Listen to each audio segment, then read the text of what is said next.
Oh my god. What is that? Whoa, wait, sword, huh?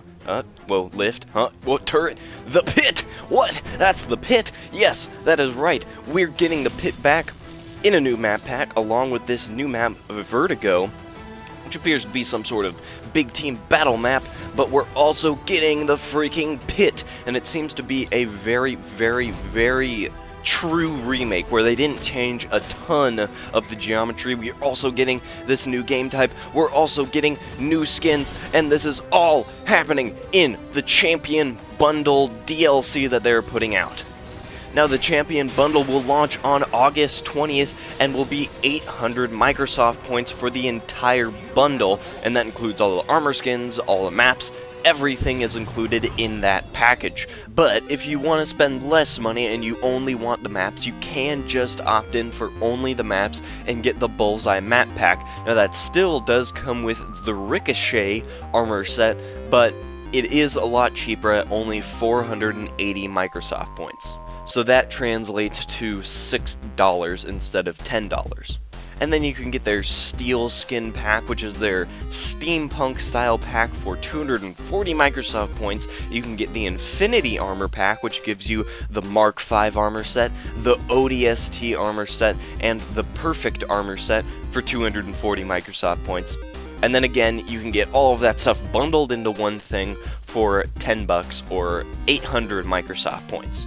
But now let's get into the details. Let's get into nitty-gritty. What's going on here? So first, before we take a look at the pit, because I know you guys all want to take a look at the pit, let's just take a look at that Vertigo map really quick and see how easy it's going to be to get a Killionaire. I'm just waiting for the day that happens. Someone in big team battle, everyone's standing on the platform, and someone puts down that pulse grenade field, or EMP, whatever they're calling it. Basically, on either side, on the two bases, there's that huge generator-looking thing, kind of like what's on Valhalla, sorta-ish, and if you shoot this one specific area for a certain amount of time, then it just pulses this giant electrical charge, and everyone standing on it dies.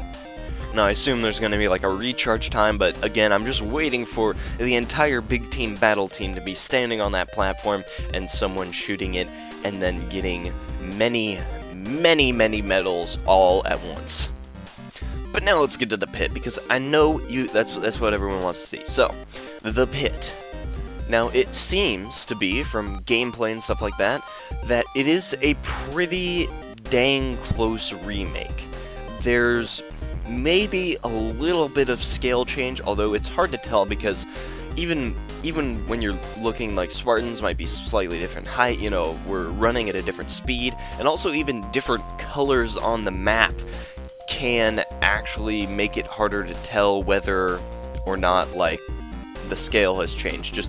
Just because of lighting and all that stuff, it makes it difficult. But if you see right here, when this guy's jetpacking, we back up right here to where the guy was jetpacking, you can see that they're not like adding any extra platforms in the air, any silly stuff like that where you can get like on top of the map, because you can see that there is a kill limit right up there. And also, if you're not familiar with the competitive version of the map, you might be wondering what some of these boxes are. Well, MLG added these boxes, one in both of the flags, so you can jump from the flag onto plat, which is the big open flat platform, which is why it's called plat. So it just allows for easier access and is not quite as annoying to be in there. It makes it a little more useful, that area. And then they also added the pit box, which is kind of near the sniper on the ground, and you can get up to that same platform, that same big flat area, but from the other side where there's like a slanted 45-degree wall. They put a box right there. But 343 has actually added another box, which is kind of interesting. If you don't know, there's actually, I believe it's classified as a ghost jump that you can do in Halo 3 to get from cuts onto, again, that same plat. And cuts is that area where you're going from flag to the sniper area. It's that little section right there, that little pathway. That's cuts. And you can actually do this ghost jump to get up onto the plat. And it was actually pretty difficult. You had to have a pretty specific angle in order to actually do it. But it is cool that they noticed that, they realized that, like, oh, that was actually a thing people could do, and, well, it's not going to be as difficult. They didn't deliberately put a ghost jump in there. They just added a box, which is fine, and, again, very, very awesome.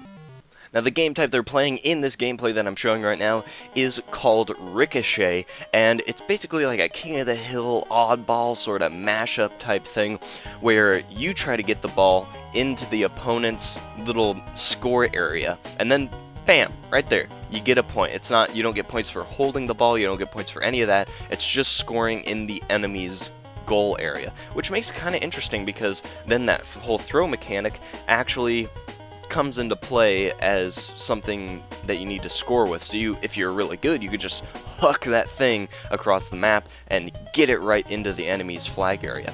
Now, they are changing a few major things to this map, and those things are in Sword. And if you don't know where Sword is, it's where the sword spawns. And it makes sense for them to change stuff, because in casual play, Sword was really weird and didn't play well. It became this place where everybody went and didn't end up using any of the map, because an entire team would be camping in there, so that team would try and go in and kill those people out of the place they're camping, and then a cycle began where everyone would continually go there, and then they wouldn't use 90% of the rest of the map. They wouldn't go over to dark, they wouldn't go over to green, they would only beeline straight for Sword, and that was it. So it definitely messed with the gameplay, messed with the map, and wasn't how they wanted that map to be played at all.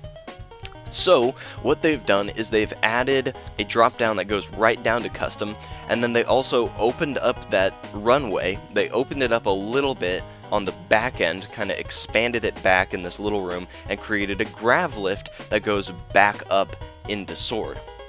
Now, they did say they provide quite a few forge pieces, so you can easily block this stuff off. All you need is just a few walls and like maybe a block, and then that would be it. It would be completely blocked off, so for anyone not wanting that new stuff, you can totally do that. But after that, they really have not changed anything, like, at all. It's a very true remake. There are maybe a few scale things. It seems like the doorway, that big opening that goes into either team's flag, is maybe a little narrower. That's what it looks like, but it's really honestly hard to tell. But everything in there seems absolutely perfect. Like, it's not going to change any gameplay elements, and I like how they didn't really compromise too much for Spartan jump height and Spartan speed and all that stuff. But I guess it is a pretty good map for that. Like, it does fit pretty well if you think about it. There's not really any jumps that worked in Halo 3 and aren't going to work here, and run speed and stuff like that really isn't going to affect the map too much either. It's pretty much going to play exactly the same in terms of like map mechanics and all of that stuff.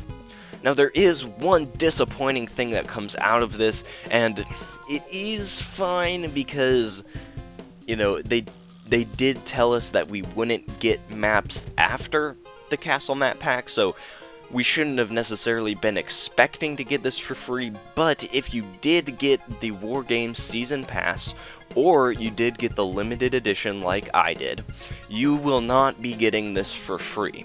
You will have to pay it. Luckily, it is only $6, it isn't $10, so it is a little cheaper if you just want to get the maps, but you won't be getting this content for free, which, again, it does make sense, because if you read the fine print, they didn't tell us everything will be free, they just said specifically these ones will be free, so we can't really blame them, because that's what they told us. They didn't say everything and then just stab us in the back, but it is kind of disappointing that we won't get it for free. But anyways, that'll be it for this video. It's coming out August 20th. It's going to be 800 Microsoft points for the full bundle, for all the armor, for all that stuff, and only $6, only 480 Microsoft points if you just want the 2 maps, but even along with that, you'll still get the Ricochet armor set. But that'll be it for this one. If you liked it, you can leave a like or a comment, or you can subscribe, because I post new Halo videos every day. Anyways, see you tomorrow. Bye.